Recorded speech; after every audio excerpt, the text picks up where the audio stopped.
Journalist విలువల్ని కాపాడి ఆయన ఎందుకు ఇన్స్పిరేషన్ అంటే ఎన్ని కష్ట నష్టాలు వచ్చినా ఒక జర్నలిస్ట్గా ఉండటం వేరు, ఒక పత్రికాధిపతిగా ఉండి అన్ని ఒడిదుడుకులు ఎదుర్కొని ఆయన కుటుంబాన్నంతా బెదిరించినా కానీ ఏమి చేసినా కానీ జనరల్గా కుటుంబ సభ్యులు కష్టం వస్తే నలిగిపోతాం. కానీ అది కూడా దాటుకొని నేను నా జర్నలిస్ట్ వాల్యూస్ నేను కాంప్రమైజ్ అవ్వను, ఏదైతే జరగనని చెప్పి ఆయన కూర్చోబెట్టి at the cost of his family members also he went ahead and uphold the journalistic values. వారికి దానికి చాలా చాలా సాహసంగా నాకు చాలా ఆనందం వేసింది. ఆయన ఆఖర్లో ఎలక్షన్ రిజల్ట్స్ వస్తాయి, ఎప్పుడు వస్తాయి వీటన్నిటి అనుకున్న టైంలో నేను ఒకటి అనుకున్నాను, ఆయన ఆరోగ్యం క్షీణిస్తూ ఉంది, బాగుండు, ఆయన ఈ విజయ వార్త వింటారా లేదా అనేది నేను ఒకటి ఆలోచిస్తూ ఉన్నాను. సో నేను శ్రీమతి శైలజా కిరణ్ గారిని, సుమన్ గారిని, శ్రీమతి విజయశ్రీ గారిని అడిగినప్పుడు నేను ఒకటి అడిగాను, ఆయన విన్నారా అండి, ఆయనకి మాటలు వినిపించినాయా? అందరూ చెప్తాను ఆయనకి వినిపించట్లేదంటే లేదు, చాలా ఒక 24 గంటలు ఆ విజయాన్ని దశాబ్దం పాటు నలిగారు, దశాబ్దన్నర పాటు నలిగి ఆయన్ని నలిగిన తర్వాత ఆయన అలాంటి వ్యక్తి విజయ వార్త వినకపోతే అక్షోభిస్తుందేమో ఆత్మని అనిపించేది. కానీ విజయ వార్త వినే ఆయన పరమదించారు.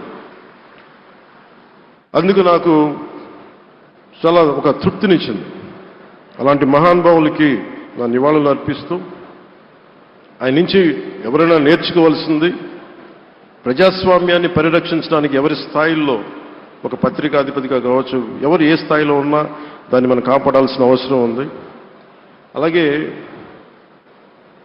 ఆయన జర్నలిస్టిక్ వారసత్వ ప్రవాహం అంటే ఉదాహరణకి ఈనాడు, ఈటీవీ తాలూకు ప్రజెంటేషన్ ఆఫ్ న్యూస్ చాలా న్యూట్రల్గా అన్బయాస్డ్గా ఉండదు. ఏదైనా విషయం చెప్పేటప్పుడు నా గురించి ఎంత రాస్తారో, నన్ను తిట్టాలనుకున్నప్పుడు అంతే తిడతారు. అంటే నువ్వు చేసే పనిని బట్టే గుర్తిస్తారు తప్ప నాకు తెలుసు కదా అని చెప్పి మళ్ళీ దానికి ఫేవరెటిజం ఉండదు. అది తెలుగుదేశం పార్టీ కావచ్చు, ఇంకొక పార్టీ కావచ్చు, కాంగ్రెస్ కూడా కావచ్చు. కాంగ్రెస్ చేస్తే కాంగ్రెస్ని ఆయన్ని పైకెత్తిన సందర్భాలు ఉన్నాయి. అలాగే ఏ పార్టీ తప్పులు చేసి నచ్చని ప్రజలకి ఇబ్బందికరమైన సంఘటనలు జరిగినప్పుడు ఏం మాత్రం వెనకాడకుండా ఫ్రంట్ పేజీలు వేసేవాడు. ఫ్రంట్ పేజీలో మరీ చాలా బలంగా చేసేవాడు. సో అందుకే నాకు అనిపించింది ఒక జర్నలిస్టిక్ వాల్యూస్, ఆయన తాలూకు వారసత్వ ప్రవాహం ప్రతి జర్నలిస్టు పుణికిపుచ్చుకోవాలి, తీసుకోవాలి. ఒక నది ఒక ప్రవాహం వెళ్తున్నప్పుడు మన స్థాయి అది నువ్వు ఒక చిన్న బకెట్తో తీసుకుంటావు, చెంబుతో తీసుకుంటావు, ప్రవాహంలో నీళ్లు అన్నట్టుగా రామోజీరావు గారి జర్నలిస్టిక్ వారసత్వ ప్రవాహాన్ని మనం ఎంత తీసుకుంటాం అనేది మన స్థాయిని బట్టి ఉంటుంది. అది ఒక మోటార్ వేసి ఒక ట్యూబ్ మనకి పైప్లో తోడుకునేలాగా ఉండొచ్చు, లేదంటే నా స్థాయి ఇంతే అంటే కూర్చోబెట్టి ఒక చెంబుతో తోడుకోవచ్చు.